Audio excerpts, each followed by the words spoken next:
Hello. I actually have two reviews today of movies that really touch my soul. So the first is 50-50, starring Joseph Gordon-Levitt, Seth Rogen, Anna Kendrick, Bryce Dallas Howard, and Angelica Houston.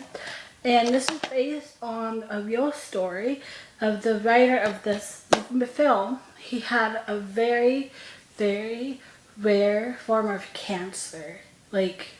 Not that many people have ever had it. It's a spinal cancer, and it was so rare. It is so rare that the chances of survival is like 10% because they didn't know how to fix it. And the others who do chemo and it's a little. I mean, every cancer is hard to beat, but this one was 10% chance of survival.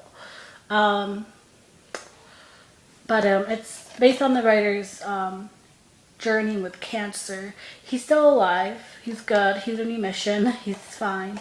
Um, and the thing is that people think that the ending is too Hollywood. If you try to figure out what happened to him, because he wrote the movie, so it means he's probably okay.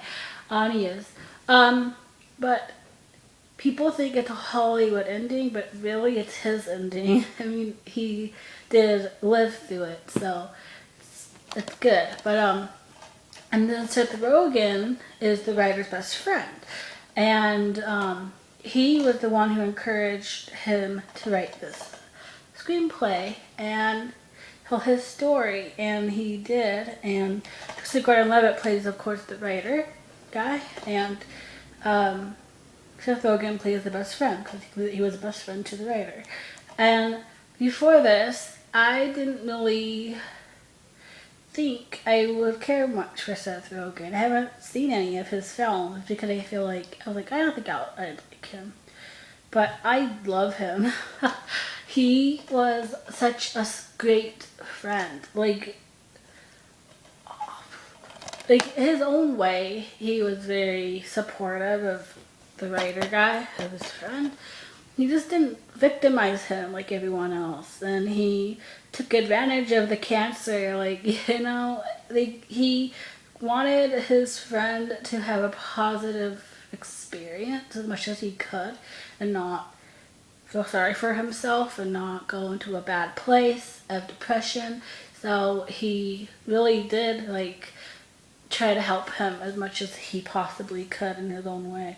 And the fact that he didn't leave him behind shows that he cared about him and that he was an important person to him. Because someone his age, this guy's age, hanging out with someone with cancer would he wouldn't have get to go and hang out with whoever. He couldn't hang out the way he used to.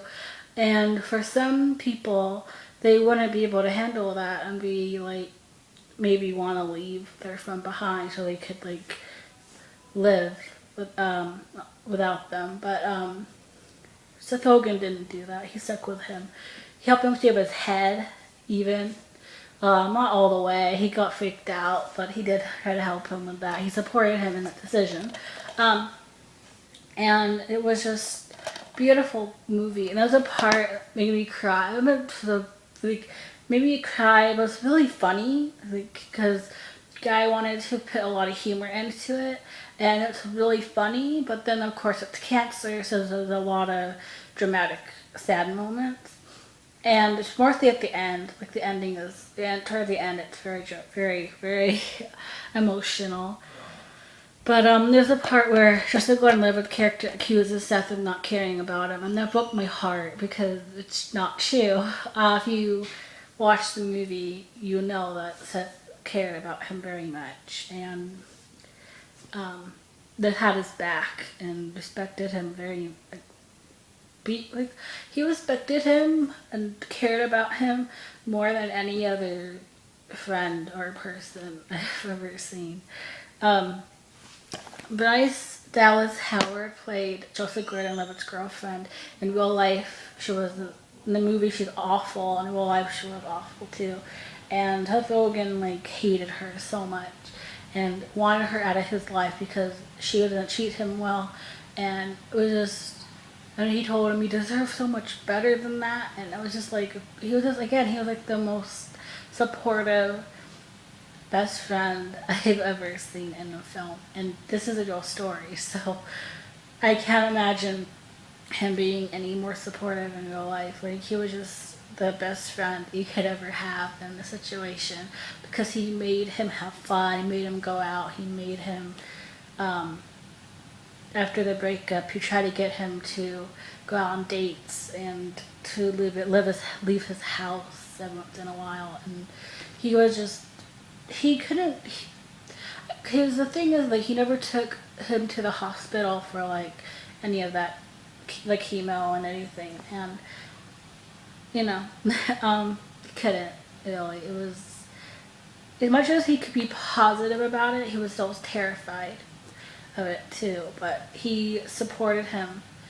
through everything that he could support him without breaking down himself. So, but it was just really beautiful, and I love the movie, and I give it 5 out of 5, 2 thumbs up. It was a lot more than I was expecting it to be.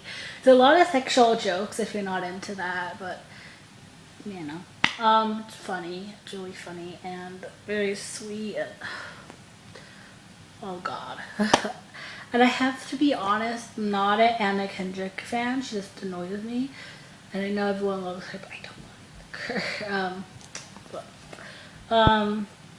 Angelica Houston played just like Gordon Levitt's mother. I didn't recognize her because of her short haircut. Oh, I forgot to mention that his father has Alzheimer's too. So it was that too. So he had cancer, his dad has Alzheimer's, and his mom was pretty much like all alone during that. But anyway, you should watch the movie. It's really good. So that is all. Goodbye.